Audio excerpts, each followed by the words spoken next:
જય સ્વામિનારાયણ મિત્રો, આવી ગયા દેશમાં આજે. અને એમ થયું કે ચાલો સવારમાં છે ને પહેલાં તો વાડી આટો મારી આવી. અને વાડીએ આવ્યા અને ખેતર જોયું.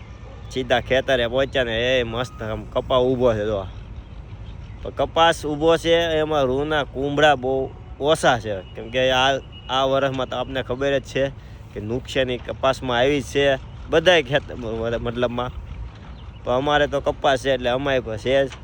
આવી રીતનો એટલો આ રીતે ઊભો છે. રૂના કુંબળાય દેખાતા નથી પૂરા આમાં તો. અને પારવો થઈ ગયો છે, કંઈક પડી ગયો છે, કંઈક થયો નથી.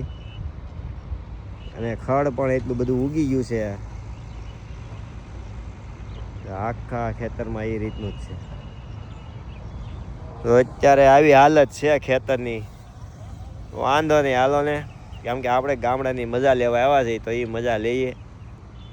હવે આ વર્ષ તો ખબર જ છે બધા ખેડૂતોને નુકસાની ગઈ છે. એટલે હવે એમાં તો કાંઈ હાલે નહીં, ઉપરવાળાનું છે બધું. તો મજા છે અત્યારે દેશની, એની એન્જોય આપણે કરવાની છે. તો તમે કોઈ જોવો કે નહીં અત્યારે ગામડે, કોમેન્ટ કરજો, આવજો.